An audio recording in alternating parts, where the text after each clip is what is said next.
नमस्कार दोस्तों, आज हम पढ़ेंगे समानता के अधिकार, राइट टू इक्वालिटी। अनुच्छेद 14 से लेकर 18 तक, 14 से लेकर 18 तक सारे के सारे समानता के अधिकार है। कहीं ना कहीं हमें समानता की झलक नजर आएगी। राज्य कोशिश करेगा सभी नागरिकों को बराबर करने की, इक्वल करने की, इसलिए इनको समानता के अधिकार कहते हैं। इससे पहले मैं आपको बता देता हूं कि अनुच्छेद 12 और 13 हम पढ़ चुके हैं। अनुच्छेद 12 में राज्य की परिभाषा और अनुच्छेद 13 हमारे मौलिक अधिकारों का क्या है, प्रोटेक्टर है, संरक्षक है। यदि कोई ऐसा नियम कानून हमारे देश की संसद में बनता है जो हमसे हमारे मौलिक अधिकारों को छीनता है, तो अनुच्छेद 13 कहता है कि सुप्रीम कोर्ट के द्वारा उसको रद्द किया जा सकता है। अब हम बात करते हैं समानता के अधिकारों की, अनुच्छेद 14 से लेकर 18। सबसे पहले हम देखते हैं अनुच्छेद 14। अनुच्छेद 14 में दो लाइनें लिखी हुई है। पहली लाइन है विधि के समक्ष समानता, इक्वालिटी बिफोर लॉ। ये लाइन हमने ब्रिटेन से कॉपी की है। और दूसरी लाइन है विधि का समान संरक्षण, इक्वल प्रोटेक्शन ऑफ लॉ। क्या कहती है ये दोनों लाइन? पहली लाइन कहते हैं कि विधि के समक्ष समानता, भारत राज्य में चाहे कोई भी हो, चाहे भारत का नागरिक हो या बाहर का नागरिक हो, कानून के सामने सब बराबर होंगे। ठीक है, कानून के सामने सब बराबर है, चाहे उसका बैकग्राउंड कुछ भी हो। सामाजिक बैकग्राउंड कोई भी हो सकता है, बड़ी जाति का है, छोटी जाति का है। आर्थिक बैकग्राउंड वो पैसे वाला है या गरीब है, या राजनीतिक बैकग्राउंड वो एमपी एमएलए है या आम किसान है। तो कहने का मतलब यह है कि भारत राज्य किसी भी नागरिक के साथ इस आधार पर भेदभाव नहीं करेगा कि उसका बैकग्राउंड क्या है। उसके लिए सारे के सारे नागरिक विधि के समक्ष बराबर है, कानून के सामने सारे के सारे बराबर है। ब्रिटेन से ली है हमने ये लाइन। और दूसरी लाइन क्या कहती है, विधि का समान संरक्षण। राज्य की ये जिम्मेदारी थोड़ी कि रोज की रोज संसद से नियम कानून बना बना के बाहर फेंक रहा, पन्ने उड़ा रहा है, नहीं। राज्य की ये भी जिम्मेदारी है कि जो नियम कानून वो बनाए वो सही तरीके से इंप्लीमेंट हो भी रहे हैं या नहीं हो रहे हैं। जैसे हम हेलमेट लगा के नहीं जाते हैं तो पुलिस पकड़ने के बाद संविधान का प्रावधान तो ये कहता है कि साहब 500 रुपए जुर्माना दे दो, आपने गलती की है। लेकिन हम करते क्या है, 200 रुपए पकड़ भाई, 200 रुपए की घूस देते हैं, उसका हाथ गर्म करने की कोशिश करते हैं। वैसा है, ट्रेन में टिकट लेके नहीं जाते हम लोग, तो ट्रेन में टिकट लेके नहीं जाते, टीटी पकड़ लेता है, उसको भी फिर हम रिश्वत देने की कोशिश करते हैं। तो यहाँ पे हो क्या रहा है भाई, अगर तुमने ट्रेन का टिकट नहीं लिया है तो 500 रुपए की रसीद कटवा लो। तो ये तो मैं नॉर्मल आपको बात बता रहा हूं। हमारा जो पूरा का पूरा पब्लिक ढांचा है, सारा का सारा प्रशासनिक ढांचा है, सारा का सारा पब्लिक स्ट्रक्चर है, सारा का सारा करप्ट है, पूरा का पूरा भ्रष्टाचार से भरा पड़ा है। तो इसमें आए दिन भ्रष्टाचार के हजारों केस होते हैं। छोटे से छोटा लेकर बड़े से बड़ा काम पैसे देकर करवाया जाता है। तो राज्य की यह भी जिम्मेदारी है कि भारत राज्य के अंदर विधि का समान संरक्षण करे। जो विधि या लॉ, जो कानून राज्य ने बनाया है वो सही तरीके से इंप्लीमेंट हो रहा है या नहीं, यह भी देखना राज्य की जिम्मेदारी है। और यह लाइन हमने ली है अमेरिका से। तो दोनों की दोनों लाइन आपको अनुच्छेद 14 में मिलेगी कि कानून के सामने, विधि के सामने सभी बराबर होंगे, किसी प्रकार का कोई भेदभाव नहीं किया जाएगा। उसका बैकग्राउंड क्या है, उसका सामाजिक बैकग्राउंड क्या है, उसका आर्थिक बैकग्राउंड क्या है, उसका राजनीतिक बैकग्राउंड क्या है। और दूसरा, विधि का समान संरक्षण, it is the duty of our state to protect rights equally.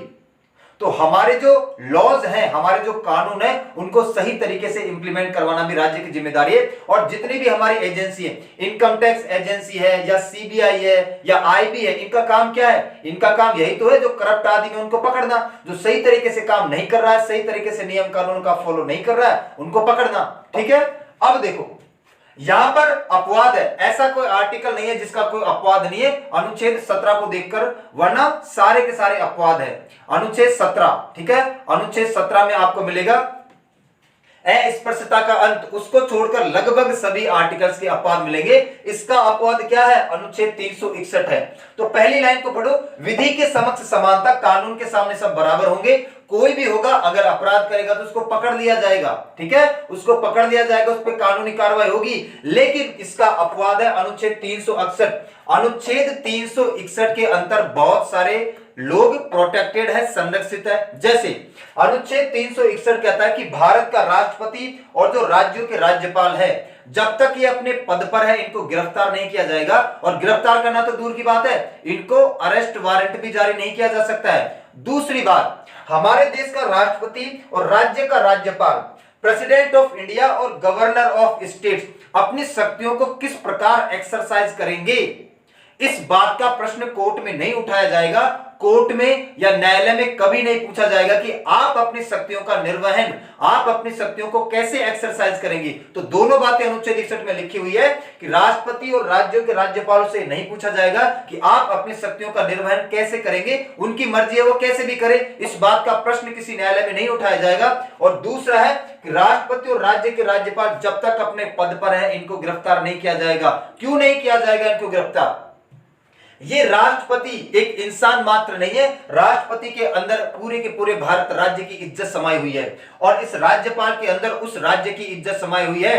तो ये इस व्यक्ति को पकड़ना, इस व्यक्ति को गिरफ्तार करना पूरे के पूरे राज्य की इज्जत को उछालना है, पूरे के पूरे देश की इज्जत को उछालना है। और राज्यपाल को गिरफ्तार करना उस राज्य की इज्जत को उछालना है। जैसे आपने देखा होगा पाकिस्तान अपना बहुत ही भाईचारे वाला देश है, पाकिस्तान के प्रधानमंत्री और राष्ट्रपति के आए दिन अमेरिका में पैंट उतरती रहती है, कपड़े उतरते रहते हैं, तो किसकी इज्जत खराब होती है? पाकिस्तान देश की, पाकिस्तान के नागरिकों की। वो तो एक इंसान मात्र ही तो है, वो तो एक इंसान ही तो है।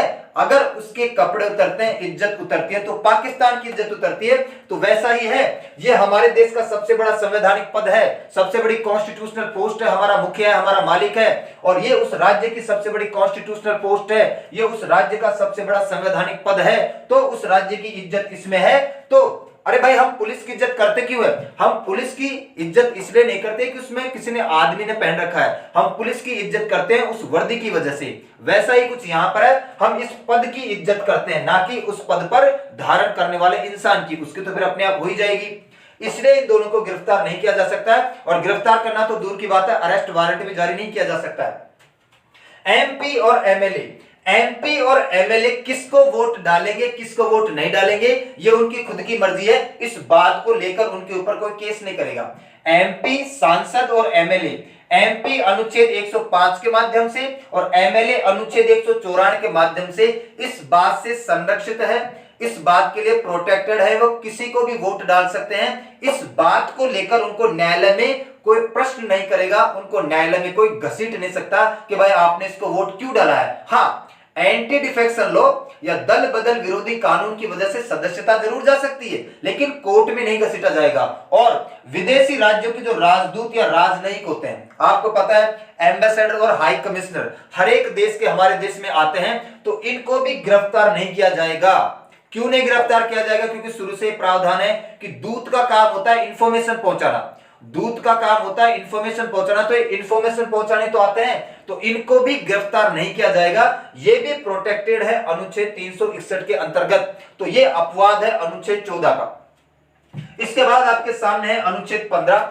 अनुच्छेद 15 कहता है भेदभाव पर प्रतिबंध लगाता है, ये प्रोहिबिशन ऑफ डिस्क्रिमिनेशन, कि भारत राज्य में किसी भी नागरिक के साथ, भारत राज्य में किसी भी नागरिक के साथ इस आधार पर भेदभाव नहीं किया जाएगा कि उसका धर्म क्या है, वो हिंदू है, मुस्लिम है, सिख है या ईसाई है। भारत राज्य में किसी भी नागरिक के साथ भेदभाव नहीं किया जाएगा कि उसका वंश क्या है, वो महाराणा प्रताप के वंश का है या पृथ्वीराज चौहान के वंश का है या गुर्जर प्रतिहार सम्राट मीर भोज के वंश का है। वो किसी भी वंश का हो या आम नागरिक हो, किसी भी आधार पर भेदभाव नहीं किया जाएगा।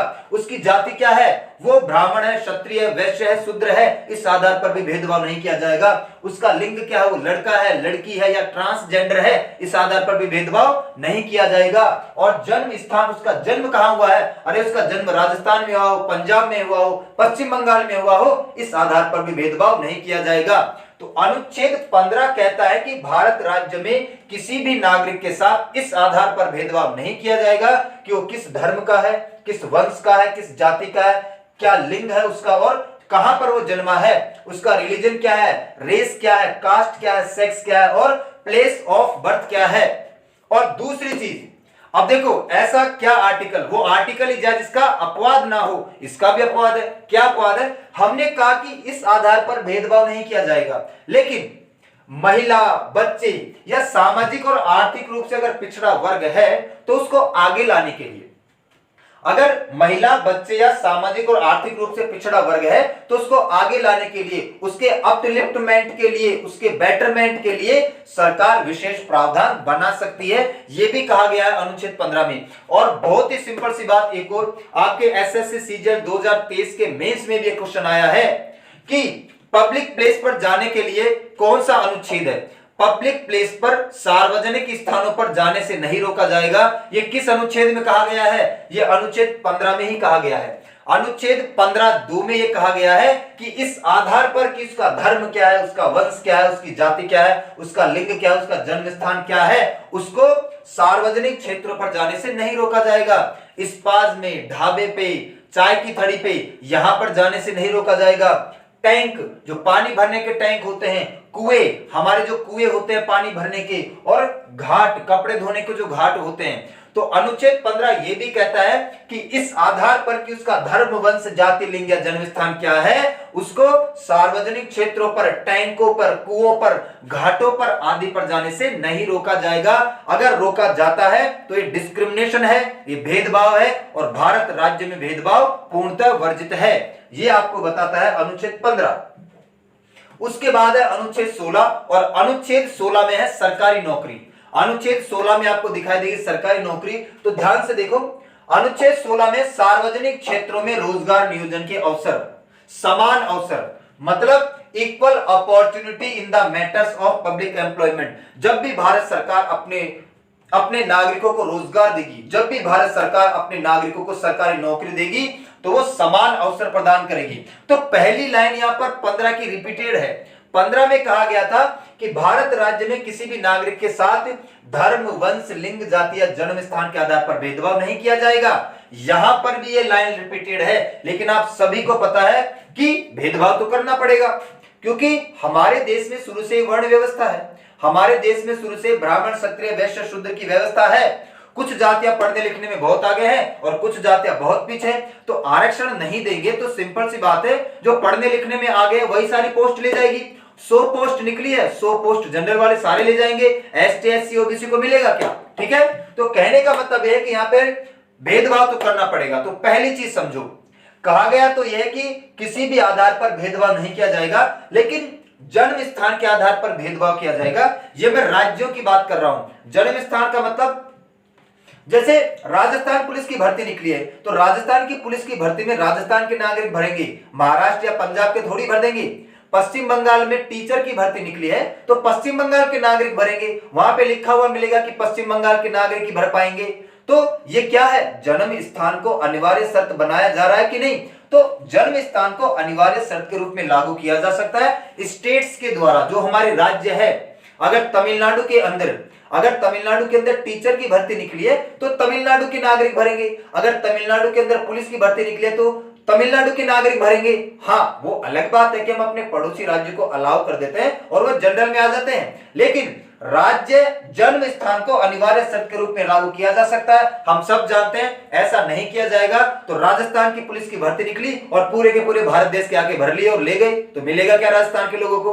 तो जन्म स्थान को अनिवार्य शर्त के रूप में लागू किया जा सकता है। और दूसरा, हमारे देश में शुरू से वर्ण व्यवस्था रही है, कास्टिज्म रहा है। ब्राह्मण, क्षत्रिय, वैश्य, शूद्र, कुछ जातियां शुरू से पढ़ने लिखने में बहुत आगे हैं, कुछ जातियां पिछड़ी हुई है। तो जो जातियां पढ़ने लिखने में आगे हैं, अगर सरकारी नौकरी निकलेगी, अगर जॉब निकलेगी, तो सारी की सारी पोस्ट वो ले जाएंगे, बाकी लोगों को मिलेगा क्या? इसीलिए आरक्षण दिया गया है। समझ रहे हो? ठीक है। तो एसटी, एससी, ओबीसी, अनुसूचित जनजाति, अनुसूचित जाति, अदर बैकवर्ड क्लास मतलब ओबीसी, अन्य पिछड़ा वर्ग, और ओबीएस, अन्य पिछड़े वर्ग, जो भी कुछ बच गया है, अदर बैकवर्ड सेक्शंस। तो scheduled tribe, scheduled caste, other backward classes and other backward sections को आरक्षण दिया गया है। एसटी का मतलब अनुसूचित जाति, एससी का मतलब एसटी का मतलब अनुसूचित जनजाति, एससी का मतलब अनुसूचित जाति, ओबीसी का मतलब होता है अन्य पिछड़ा वर्ग, और ओबीएस का मतलब है कि इनके अलावा, एसटी, एससी, ओबीसी के अलावा अगर अभी भी कोई वर्ग पिछड़ा हुआ है, अभी भी भारत राज्य में कोई ऐसा वर्ग है जो पिछड़ा हुआ है, जिसका विकास नहीं हो पाया है, उसके लिए भी आरक्षण का प्रावधान किया जा सकता है। तो आप सभी को पता है, इसी आधार पर एसटी को दे रखा है 7.5% का आरक्षण, एससी को दे रखा है 15% का आरक्षण, और ओबीसी को दे रखा है 27% का आरक्षण, 27%। तो ये टोटल हो गया 49.5%। अब आपने कई बार सुना होगा कि 50% से ज्यादा आरक्षण नहीं दिया जा सकता है। ऐसा कहा क्यों जाता है? ध्यान से देखना, देखो एक फेमस केस आया था, इंदिरा साहनी वाद वर्सेस भारत सरकार। इंदिरा साहनी केस बनाम भारत सरकार 16 नवंबर 1992, और इस केस ने माइलस्टोन फैसले दिए हैं, कुछ महत्वपूर्ण डिसीजन दिए हैं इन्होंने। पहला, इस केस का पहला फैसला था कि केंद्र सरकार की नौकरियों में, राज्य की बात नहीं हो रही है, केंद्र सरकार या सेंट्रल गवर्नमेंट जब जॉब देगी तो वो 50% से ज्यादा आरक्षण नहीं देगी। 50% से ज्यादा आरक्षण नहीं देगी। तो आप ध्यान से देखो, 7.5%, 15% और 27% मिला के 49.5% आरक्षण हो गया है, मतलब 50% की लिमिट क्रॉस नहीं हुई है। दूसरा, इंदिरा साहनी केस ने क्या कहा कि आपने देखा होगा कई बार बैकलॉग वैकेंसी होती है, जैसे ओबीसी की जैसे वैकेंसी निकली 1000 की और ओबीसी को मिली, मान लो कि ओबीसी का 27% है तो 270 पोस्ट हो गई ओबीसी की। और होता क्या है कि कई बार कुछ वैकेंसियां खाली रह जाती है, भरी नहीं जाती है, तो जब अगली बार उन वैकेंसीज को भरा जाएगा ना, तब भी 50% से ज्यादा आरक्षण कूदना नहीं चाहिए। ऐसा नहीं है कि साहब 15-20 वैकेंसी रह गई थी 2023 में, 2024 में उन आगे वाली वैकेंसियों के साथ जोड़ दिया तो 50% से ज्यादा लिमिट क्रॉस करवा दोगे, नहीं। बैकलॉग वैकेंसी, जो वैकेंसी बच जाती है, भरी नहीं जाती, खाली रह जाती है, उनको जब अगले साल जोड़ा जाएगा वहां पर भी 50% से ज्यादा लिमिट क्रॉस नहीं होनी चाहिए। इसके अलावा तीसरी चीज, इनिशियल स्टेज पर रिजर्वेशन दिया जाएगा। इनिशियल स्टेज का मतलब जब शुरुआत में आप नौकरी लोगे, जब आप पेपर देके नौकरी लोगे, इनिशियल स्टेज कहा जाता है उसको, प्राथमिक अवस्था कहा जाता है। जब आप क्या कहते हैं, पेपर देके नौकरी लोगे तब आपको आरक्षण दिया जाएगा, लेकिन प्रमोशन के दौरान आपको आरक्षण नहीं दिया जाएगा। जब आपका प्रमोशन किया जाएगा उस दौरान आरक्षण नहीं दिया जाएगा। और क्रीमी लेयर, आप सभी को पता है कि ओबीसी में 2 कैटेगरी है, एक क्रीमी लेयर, एक non creamy layer. Creamy layer का मतलब होता है जिनकी सालाना इनकम 8 लाख या 8 लाख से ज्यादा है। क्रीमी लेयर का मतलब होता है जिस भी परिवार की आर्थिक आय सालाना 8 लाख या 8 लाख से ज्यादा है उन्हें क्रीमी लेयर कहते हैं, क्रीम है वो, ठीक है। और 8 लाख से कम अगर सालाना इनकम है उनको नॉन क्रीमी लेयर कहा जाता है। तो क्रीमी लेयर जिनकी सालाना इनकम 8 लाख से ज्यादा है, मतलब पैसे वाले हैं, तो उनको फिर रिजर्वेशन का क्या मतलब है, तो उनको भी रिजर्वेशन नहीं दिया जाएगा। ये भी फैसला है इंदिरा साहनी केस का। इसके अलावा इंदिरा साहनी केस का एक और फैसला है कि एक पद पर आरक्षित नहीं होगा। अगर एक वैकेंसी निकली है, एक पोस्ट निकली है, तो आप उसको रिजर्व नहीं रखोगे, आरक्षित नहीं रखोगे, उसको कोई भी ले जा सकता है भाई। और सिंपल सी बात है, एक पोस्ट निकली है तो किसको दोगे, एसटी को दोगे, एससी को दोगे, ओबीसी को दोगे। अगर एक पोस्ट निकली है तो उसको कोई भी ले जा सकता है अपनी काबिलियत के हिसाब से, एक पद पर आरक्षण नहीं दिया जाएगा।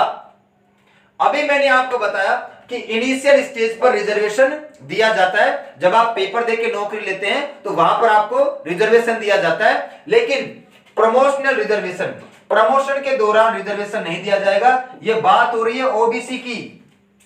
इसका एक अपवाद है अनुच्छेद 16(4). अनुच्छेद 16(4) ऐड किया गया 77वां संविधान संशोधन अधिनियम 1995, और इसमें कहा गया कि साहब एसटी और एससी को प्रमोशनल रिजर्वेशन भी दिया जाएगा।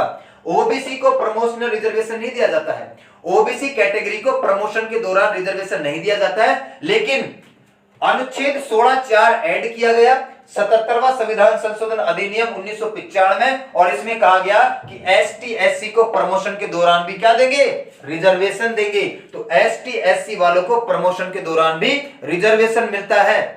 और एक बात और, मान लो कि एक पोस्ट है, ठीक है, एक पोस्ट है और रिजर्वेशन दिया गया है और प्रमोशन होना है, एक तो एससी एसटी वाले का और एक ओबीसी वाले का, तो प्रायिकता किसको दी जाएगी, एसटी एससी वाले को दी जाएगी। तो ये आपके सामने पूरा का पूरा इंदिरा साहनी केस है।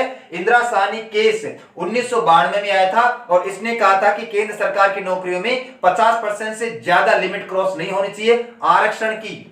दूसरा, बैकलॉग वैकेंसी, जो वैकेंसी भरी नहीं जाती है, बच जाती है, अगले साल उनको ऐड किया जाता है, उस केस में भी आप 50% से ज्यादा आरक्षण नहीं दोगे।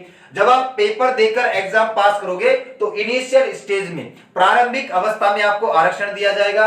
और अगर हम स्पेशली ओबीसी की बात करें तो ओबीसी को प्रमोशन के दौरान आरक्षण नहीं दिया जाता है। ओबीसी में जो क्रीमी लेयर आते हैं, क्रीमी लेयर मतलब जिनकी सालाना इनकम 8 लाख या 8 लाख से ज्यादा है, उनको भी आरक्षण नहीं दिया जाएगा। लेकिन एक अपवाद है, एसटी एससी वालों को प्रमोशन के दौरान आरक्षण दिया जाता है, इस बात का भी ध्यान रखना। इसीलिए ये क्या है 49.5 है। लेकिन अभी अभी आपको पता है कि ईडब्ल्यूएस को 10% का आरक्षण दिया है।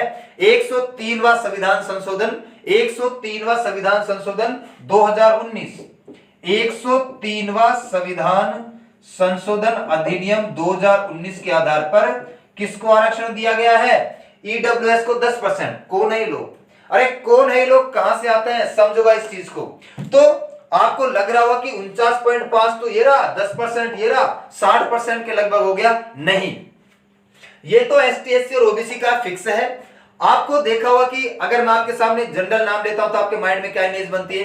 पैसे वाला, जमीन जायदाद वाला, कि भाई जमीन जायदाद था, पैसे वाला। ऐसा नहीं है। जनरल के अंदर भी अभी भी ऐसा तबका बचा हुआ है जो आर्थिक रूप से बहुत ही ज्यादा पिछड़ा हुआ है।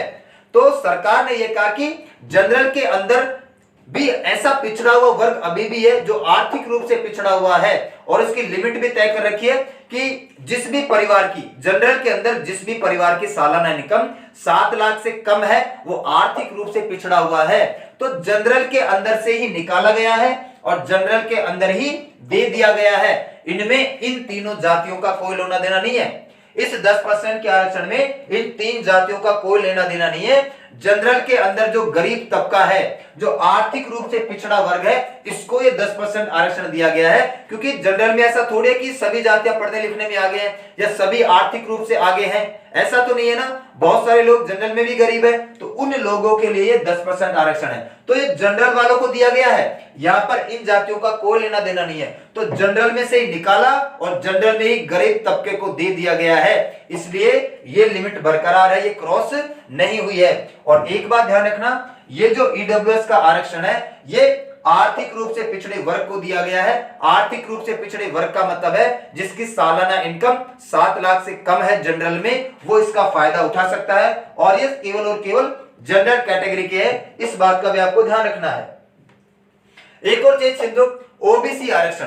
देखो ओबीसी आरक्षण कब कब मिला है? सबसे पहले तो ओबीसी आरक्षण के लिए काका केलकर आयोग बना था, आपको पता है 1953 में। ओबीसी में आरक्षण देने के लिए पहला आयोग जो बनाया गया वो था काका केलकर आयोग 1953। उसके बाद ओबीसी में रिजर्वेशन देने के लिए एक नया आयोग बनाया गया जिसका आप लोग जानते हैं, बड़ा ही फेमस है, बीपी मंडल आयोग। बीपी मंडल आयोग बनाया गया ओबीसी में रिजर्वेशन देने के लिए, अदर बैकवर्ड क्लास, अन्य पिछड़ा वर्ग को रिजर्वेशन देने के लिए, और इसको स्थापित किया गया 1989 में, ठीक है, सॉरी 1979 में जनता दल पार्टी के द्वारा। देखो इंदिरा गांधी की गवर्नमेंट जा चुके हैं इमरजेंसी के बाद, और इस वक्त जनता दल की गवर्नमेंट है, और जनता दल की गवर्नमेंट ने बीपी मंडल आयोग एस्टेब्लिश किया।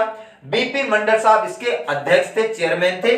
तो आपको पता है कि कोई भी आयोग हो, कोई भी कमीशन हो, कोई भी समिति हो, कोई भी कमेटी हो, उसके अध्यक्ष के नाम से जाना जाता है। तो 1979 में इस आयोग को स्थापित किया गया, और इस आयोग ने अपनी रिपोर्ट पेश की 1980 में। 1980 में बीपी मंडल आयोग ने रिपोर्ट पेश की और इसने कहा कि साहब हम ओबीसी को 27% आरक्षण देंगे। इसने अपनी रिपोर्ट 1980 में पेश कर दी है। लेकिन आपको यह पता होना चाहिए कि ओबीसी को आरक्षण मिलना कब से स्टार्ट हुआ है, ओबीसी को आरक्षण कब से लागू हुआ है। ओबीसी को आरक्षण लागू हुआ है 1992 से, इंदिरा साहनी केस के बाद। जब इंदिरा साहनी केस आ गया, ठीक है, एसटी को 7.5% मिला हुआ है, एससी को 15% मिला हुआ है, और ओबीसी को 27% दे दिया जाए तो 50% की लिमिट क्रॉस नहीं हो रही है। इसीलिए 1992 में पहली बार इसको पीवी नरसिम्हा राव की सरकार के द्वारा इंप्लीमेंट किया गया, और 1992 से ये आरक्षण ओबीसी को दिया गया है 27%। तो 2 महत्वपूर्ण आयोग है ओबीसी से रिलेटेड, ये आपको पता रहना चाहिए भी। अगला क्वेश्चन देखो, सॉरी अगला देखो, हमने पढ़ा 14, 15, 16। अब हम देखते हैं अनुच्छेद 17। अनुच्छेद 17 बहुत इंपॉर्टेंट है, अस्पृश्यता का अंत, एबोलिशन ऑफ अनटचेबिलिटी। छुआछूत की बीमारी हमारे देश में बहुत ज्यादा है। कैसी बीमारी? आपने देखा होगा कि पहले एसटी एससी को कुओं से पानी नहीं भरने दिया जाता था, कुओं से पानी नहीं भरने दिया जाता था, छुआछूत की बीमारी थी ये। इसके अलावा मंदिरों में नहीं जाने दिया जाता था, ये भी छुआछूत की बीमारी थी, ठीक है। इंसान को इंसान नहीं समझा जा रहा है, छुआछूत की बीमारी है। मंदिरों में अभी बहुत सारे गांवों में नहीं जाने दिया जाता है, इनको अपना अलग मंदिर बनाना पड़ता है। इसके अलावा आपने देखा होगा कि खाट पर नहीं बैठ सकते हैं, बड़ी जातियों की खाट पर नहीं बैठ सकते हैं, हुक्का पानी नहीं पी सकते हैं। अगर बड़ी जातियों के बर्तनों में खाना खाएंगे तो बर्तन इनको खुद को धोना पड़ता है। जब हम जीवने बुलाते हैं, ठीक है, अरे जीवने बुलाते हैं तो पंगत से अलग इनको बिठाते हैं। रेगुलर जो पंगत होती है उसमें हम इन लोगों को नहीं बिठाते हैं, इनको हम अलग बिठाते हैं। इसके अलावा आपने ये भी देखा होगा कि अगर नीची जाति की औरत हैंडपंप से पानी भर के ले गई है तो बड़ी जाति की औरत आती थी, एक हाथ में मांझनी और एक हाथ में क्या, चरा लेकर, या आपको चरी लेकर आती थी। एक हाथ में मांझनी, एक हाथ में चरी, तो सबसे पहले आकर हैंडपंप को मांझती थी। मांझनी या मिट्टी से हैंडपंप को अच्छे से मांझती थी कि पता नहीं क्या कर गई है वो औरत। और उसके बाद जो हैंडपंप का हत्था होता था ना, उसको भी पानी से धोती थी। अरे हद हो गई भाई, इंसान को इंसान नहीं समझ दिया जा रहा। यहां पर देखो शहरों में आके, जयपुर में, मुंबई में, दिल्ली में, पता ही नहीं है कि किसके हाथ से खाना खा रही हो। जब तक तुम्हें जाति नहीं पता है तुम्हारे लिए वो उत्तम है, और तुम्हें जाति पता चलते ही वो तुम्हारे लिए अछूत हो जाता है। तो मैं बता क्या रहा हूं, ये हमारे देश की छुआछूत की बीमारी बता रहा हूं। तो आपको पता है कि जब संविधान लागू किया गया तो यहां पर कहा गया कि भारत राज्य में छुआछूत को या अस्पृश्यता को समाप्त कर दिया गया है। संविधान की तरफ से भारत के संविधान के सभी को बराबर समझा जाता है, उनको किसी प्रकार का भेदभाव नहीं समझा जाएगा। तो पहली ही लाइन लिखी है कि भारत राज्य में अस्पृश्यता का अंत कर दिया गया है, समाप्त कर दिया गया है। और बगल में यह भी लिखा है कि अगर भारत राज्य में कोई भी आदमी छुआछूत की बीमारी का, ठीक है, या अस्पृश्यता का पालन करेगा, इसका किसी भी रूप में अभ्यास करता पाया गया तो उसके ऊपर कार्रवाई होगी। अगर कोई भी छोटी जाति का आदमी ये शिकायत कर देता है कि साहब इसने मेरे साथ भेदभाव किया है मेरी जाति को लेकर, तो उसके ऊपर कार्रवाई होगी और पुलिस पकड़ के डंडे मारेगी। ऐसे बहुत सारे केस हो चुके आपको पता है, ठीक है। मेरे गांव में एक सरपंच था, बगल में मेरे गांव में सरपंच था, और उसकी लड़ाई हो गई एक बड़ाई से, ठीक है, उसकी लड़ाई बड़ाई से हो गई। और बड़ाई ने कर दिया केस, क्या केस कर दिया कि साहब इसने मेरे साथ अभद्र व्यवहार किया है छोटी जाति का समझकर। उसके बाद सरपंच को पुलिस धर के ले गई थी। ऐसा होता है, ठीक है। तो कहने का मतलब यह है कि भारत राज्य में अस्पृश्यता को पूर्ण रूप से समाप्त कर दिया गया है, और इसका किसी भी रूप में अभ्यास करना या अभ्यास करता पाया गया तो उसके ऊपर कार्रवाई होगी। किससे कार्रवाई होगी? इसके लिए एक अधिनियम आया हुआ है, और अधिनियम है द अनटचेबिलिटी ऑफेंस एक्ट 1955। इसका अधिनियम है अस्पृश्यता अपराध अधिनियम 1955। इसके अंदर कुछ नियम कानून है, कोई भी अपराध करता पाया गया तो इस अधिनियम के आधार पर उसको सजा मिलेगी। इसका नाम है अस्पृश्यता अपराध अधिनियम 1955। लेकिन इंदिरा गांधी ने देखा कि यार ये नाम गलत है, कहीं ना कहीं इस नाम में छुआछूत की बदबू आ रही है, इस नाम में कहीं ना कहीं छुआछूत की बीमारी है। तो इंदिरा गांधी ने 1976 में इस एक्ट का नाम बदल दिया, और इंदिरा गांधी ने 1976 में इसको नया नाम दिया the protection of civil rights act 1955, ठीक है। डेट वही है, केवल नाम बदला है, ठीक है। तो अब इसका नाम है सिविल अधिकार संरक्षण अधिनियम protection of civil rights act. तो अब आपको ये इस नाम से नहीं मिलेगा, आपको अब ये गूगल पे इस नाम से मिलेगा, क्योंकि इसका नाम इंदिरा गांधी ने 1976 में बदल दिया था। तो ये था अनुच्छेद 17 अस्पृश्यता का अंत, एबोलिशन ऑफ अनटचेबिलिटी, छुआछूत की बीमारी का अंत। अरे किस बात की छुआछूत की बीमारी भाई? इंसान को इंसान समझो। बड़े शहरों में आके तो देखो कौन आपको खाना खिला रहा है, ठीक है, और उसमें 2 अंगुलियां भी डाल दे रहा है गिलास में, क्या हद होगी भाई? आगे आ जाओ। अनुच्छेद 18 उपाधियों का अंत, यह भी बहुत इंपॉर्टेंट आर्टिकल है। उपाधियों का अंत, एबोलिशन ऑफ टाइटल्स। उपाधियों का अंत ये क्या कहता है कि राज्य नागरिक या भारत का नागरिक हो या विदेशी नागरिक हो, उसको किसी प्रकार की उपाधि नहीं देगा। भारत राज्य किसी भी नागरिक को, चाहे वो भारत का हो चाहे वो विदेशी नागरिक हो, उसको किसी भी प्रकार की उपाधि नहीं देगा। लेकिन इसका एक अपवाद है। क्या अपवाद है? भारत राज्य मिलिट्री टाइटल्स दे सकता है और एकेडमिक टाइटल्स दे सकता है। सैन्य टाइटल्स देगा और शैक्षणिक टाइटल्स देगा। भाई सैन्य टाइटल का मतलब क्या है? सैन्य टाइटल का मतलब है कि उसने छाती पर गोली खा के वो अर्जित किया है। Lieutenant general, admiral, general, air chief marshal, अपनी जान पर खेलकर उसने बिल्ले लगाए हैं छाती पे, तब जाके उसको ये टाइटल दिया गया है। तो सैन्य टाइटल अलाउ है भारत सरकार के द्वारा, आपको मिलिट्री टाइटल दिया जा सकता है। और दूसरा एकेडमिक टाइटल। एकेडमिक टाइटल का मतलब है जो आपने पढ़ लिख कर अर्जित किया, जैसे पीएचडी की डिग्री होगी, ठीक है। पीएचडी लगाते हैं लोग अपने नाम से पहले। अलाव है, क्यों अलाव है? क्योंकि इसको भारत सरकार ने अलाव कर रखा है कि आपने पढ़ लिख कर अर्जित किया है, पढ़ लिख कर प्राप्त किया है। इसके अलावा आपको पता है कि ब्रिटिश सरकार ने बहुत से राजे महाराजाओं को, निजामों को, नवाबों को टाइटल दे रखे थे, राय बहादुर, खान बहादुर। तो जैसे ही संविधान लागू किया, हमने कहा कि किस बात के भाई राय बहादुर, खान बहादुर, किस बात के राय बहादुर, खान बहादुर? हमने सभी को बराबर समझा है। पहले का जमाना गया राजा महाराजाओं का, अब सभी नागरिकों को हम बराबर रखेंगे। जब आप बगल वाले को राय बहादुर बोलेंगे, खान बहादुर बोलेंगे, जमींदार साहब बोलोगे, महाराणा राणा साहब बोलोगे, तो इससे क्या झलक दिखाई देती है? इससे लगता है कि उसका दर्जा हमसे बड़ा है। यही तो पता चलता है कि उसका दर्जा हमसे बड़ा है। क्यों नहीं आप उसको उसके नाम से ही बुलाते हो? तो जब आप लीगली, अरे आप नॉर्मली अपनी भाषा में बुला सकते हो, नॉर्मली हम बॉस बोल देते हैं, जमींदार साहब, अरे भाई साहब, कुछ ही बोल दो। लेकिन जब आप ऑफिशियली अपना नाम लिखोगे, चाहे वो आपकी एग्जाम हो, चाहे वो आपका एडमिशन हो, चाहे आप रेलवे का टिकट कटाओ, चाहे आप कोई भी रसीद भरो, जब आप कहीं पर भी अपना ऑफिशियल नाम लिखोगे, उस वक्त आप अपने नाम से पहले कुछ भी नहीं लिखोगे। राय बहादुर, खान बहादुर। ज्योतिरादित्य सिंधिया जब अपना नाम लिखता है तो अपने नाम से पहले महाराजाधिराज ज्योतिरादित्य सिंधिया नहीं लिख सकता। वो जब रेलवे का टिकट कटाएगा वो क्या लिखेगा? ज्योतिरादित्य सिंधिया। ठीक है। मेवाड़ का जो प्रिंस है वो अपना नाम केवल ही अपना नाम लिखेगा।